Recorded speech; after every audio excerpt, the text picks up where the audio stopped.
Hello, this is Earl Nightingale. Before we start, I'd like you to know that I'm not going to try to tell you how to live your life. That's none of my business, nor is it anybody else's business. That's your business. Nor is this Lead the Field program a collection of pleasantries, platitudes, or Pollyanna. It is a summation of more than 20 years of research on one subject, and that is, why do some people do so well in life, while so many more do not? And the first thing let's talk about is the magic word. The experts call it the most important word as far as the results we get from life are concerned in this or any other language. And that word is attitude. It is our attitude toward life which will determine life's attitude toward us. Let's face the fact honestly that we shape our own lives, and the shapes of them will be determined by our attitudes. A person with a poor attitude toward learning, for example, isn't going to learn much until he changes his attitude. If we take the attitude that we cannot do something, we generally will not do it. An attitude of failure, and we're whipped before we start. So we know then that what we receive from life, what we accomplish or fail to accomplish, is due in large measure to our overall attitude. William James of Harvard University put it this way: "The greatest discovery of my generation is that human beings can alter their lives by altering their attitudes of mind." And isn't it wonderful that we have this measure of control? Before we start talking about our attitude toward the world, let's talk about our attitude toward ourselves, since it is the attitude we take toward ourselves which determines our attitude toward the world. Now, right here we come to a rather strange fact. We're so familiar with ourselves, we tend to take ourselves for granted. We tend to minimize the things we can accomplish, the goals we can reach, and for some equally strange reason, believe others can accomplish things in our field which we cannot. There are literally millions of human beings living narrow, darkened, frustrated lives, living defensively, simply because they take a defensive, doubtful attitude toward themselves, and as a result, toward life in general. Many people are suspicious of and oppose change. Yet change is the one thing in life on which we can absolutely count. People who stay young all the years of their lives not only welcome change, but see it for what it really is: new opportunities, new chances for further fulfillment. Attitude is a reflection, a result of a person's will. It is incalculably powerful. It can bring about marvelous results for us, but we need to train it patiently, day by day. Now let's talk about the attitudes of people who are successful. The top 5% of the people who go sailing through life from one success to another, and who, even when they fail at something, shrug it off and head right out again. No matter who the person is or what he does, men and women in sales, business executives, people in all the professions, wives and mothers, students, top people in the armed forces, public servants, men and women in the service of religion, working men and women in all fields of endeavor. Wherever you find a person doing an outstanding job and getting outstanding results, you will find a person with the right kind of attitude. These people take the attitude toward themselves that they can accomplish what they set out to accomplish, that there's no good reason on earth why they can't be competent, successful. They have a healthy attitude toward themselves and, as a result, toward life and the things they want to accomplish. And because of this, they achieve some remarkable things, and they come to be called successful, outstanding, brilliant, lucky, and a lot of other things. They're quite frequently no more brilliant or outstanding than the majority of the people by whom they're surrounded. But they did develop the right attitude, and they found their accomplishments not too difficult, and many times surprisingly easy, simply because it seems that so few are really trying, really believe in themselves. Successful people come in all shapes and sizes and in widely varying degrees of intelligence, background, and so on. But they all have one thing in common. They expect more good out of life than bad. They expect to succeed more than they fail. If you want something worthwhile, take the attitude that there are a lot more reasons why you can have it than there are that you cannot, and set out to earn it. Go after it, work at it, ask for it, and 9 times out of 10, you'll get it. Our environment is really a mirror of our mental attitude. If we don't like our environment, we have to change our attitude first. Now, the world plays no favorites. It's impersonal. It doesn't care whether we change or not. Adopting a good, healthy attitude toward life doesn't affect the world and the people in it nearly as much as it affects us. It would be impossible to even estimate the number of jobs which have been lost, the number of promotions missed, the number of sales not made, the number of marriages ruined by poor attitudes. But you can number in the millions the jobs which are held but hated, the marriages which are tolerated but unhappy, all because of people who are waiting for the world and others to change toward them, instead of being big enough and wise enough to at least make a test which will prove beyond any shadow of a doubt where most or at least a big part of the trouble lies. Studies made of the lives of literally thousands of successful people have shown that they radiate confidence, assurance, they expect success, and they get success. You can spot these people by the way they walk, by the way they look and act. You can feel it about them when they enter a room.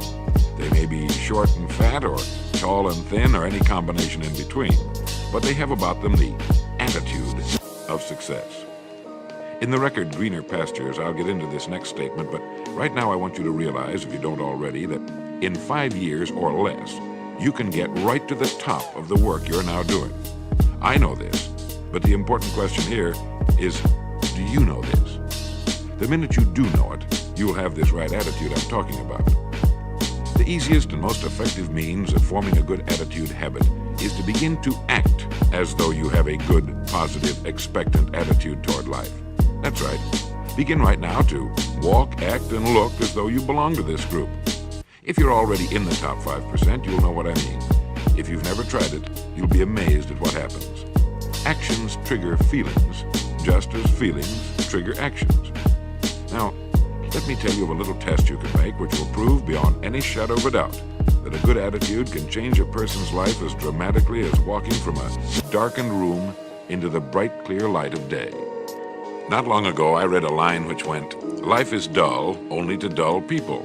This is true, but it also could have read, "Life is interesting only to interesting people," or "Life is successful only to successful people."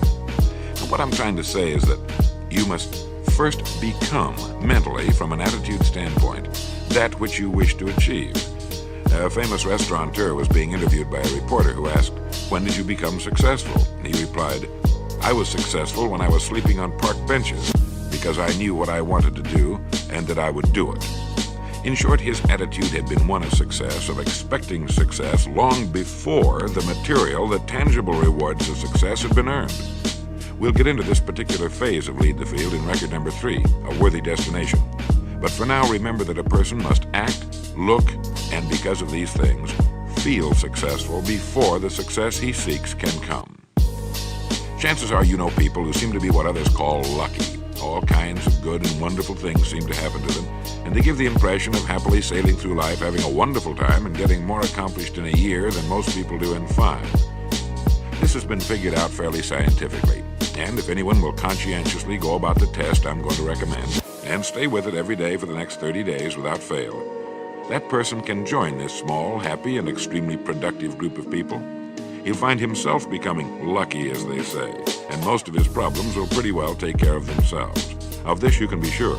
The results will be nothing short of amazing. Now, it makes no difference how good a person's attitude has been in the past. Anything can be improved upon, and it's the small refinements upon something already good that makes it great. So here's the test. For the next 30 days, act toward the world, everything and everyone with whom you come in contact, with the attitude which represents the kind of results you want to achieve. That is, if the result you want is more success in what you're doing, act as though you are already in possession of the success you seek. If you want others to treat you with admiration and respect, treat others with admiration and respect first. Have you ever stopped to think of this? Every human being on earth is the most important human being on earth as far as he or she is concerned. You may never get anyone to admit it, but it's a fact. So for the next 30 days, treat every person with whom you come in contact as the most important person on earth, remembering as you do so that as far as that person is concerned, he is.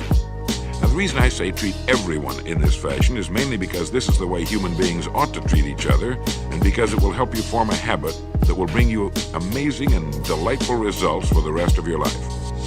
Have you ever noticed that the higher you go in any organization of value, the nicer the people seem to become? You see, the bigger the person, the easier it is to talk to him, to get along with him, to do business with him. You know why? It's because he's got a good attitude, and people with the best attitudes just naturally gravitate toward the top. So for 30 days, act toward others and the world at large in exactly the same manner you want the world and others to act toward you. Treat your wife or husband as the person he or she really is, the most important person in your life. And the same with the children. Carry out into the world each morning for 30 days the kind of attitude you would have if you were the most successful human being on earth. And notice how it quickly develops into an habitual attitude. When a person does this, he should realize he has already placed himself on the road to what he seeks. He is right now in the top 5% of the people in this or any other country. He has prepared the ground and planted the seed. He has made of himself a magnet, an embodiment of that which he seeks. Before metal can be cast into a desired shape, the mold, the expectant receptacle, must first be fashioned. Before a building can be erected, the excavation must be made and the foundation laid. And before a person can achieve the kind of life he wants, he must become that kind of individual. He must think, act, talk, walk, and conduct himself in all of his affairs as would the person he wishes to become. He is then actually that person, and the things that person would have and do will naturally come to him. Almost immediately, a change will be noticed. Irritations that used to frustrate and annoy disappear. When some less informed individual gives you a bad time, stay on the track. When someone cuts in front of you with his car or acts in any other manner that shows his ignorance and lack of courtesy, don't permit yourself to drop to his level. Pity him, for that's what he really deserves. That's the very group a person doesn't want to belong to. And if he acts like them, well, let's face it, he belongs with them. There's nothing in the world that men, women, and children want and need more than the feeling that they're important, that they're needed and respected. They will give their love, their affection, their respect, and their business to the person who fills this need. So the magic word is attitude. And in summing up, a few points to keep in mind. 1. It is our attitude at the beginning of a task which, more than anything else, will affect its successful outcome. 2. It is our attitude toward life which determines life's attitude toward us. 3. We are interdependent. It is impossible to succeed without others. And it is our attitude toward others which will determine their attitude toward us. 4. Before a person can achieve the kind of life he wants, he must become that kind of individual. He must think, act, talk, walk, and conduct himself in all of his affairs as would the person he wishes to become. 5. The higher you go in any organization of value, the better will be the attitude you will find. 6. Your mind can hold only one thought at a time, and since there's nothing at all to be gained by being negative, be positive. 7. The deepest craving of human beings is to be needed, to feel important, to be appreciated. Give it to them, and they'll return it to you. 8. Look for the best in new ideas. As someone said, I've never met a person I couldn't learn something from. 9. Don't waste valuable time broadcasting personal problems. It probably won't help you. It cannot help others. 10. Don't talk about your health unless it's good. 11. Radiate the attitude of well-being, of confidence, of a person who knows where he's going. This will inspire those around you, and you'll find good things will begin happening to you. And 12, lastly, for the next 30 days, treat everyone with whom you come in contact as the most important person on earth. If you'll do this for 30 days, you'll do it for the rest of your life. In the next recording, I'll talk to you about greener pastures. But now in closing, remember the words of Walter Dill Scott of Northwestern University. Success or failure in any undertaking is caused more by the mental attitude even than by mental capacities. Thank you.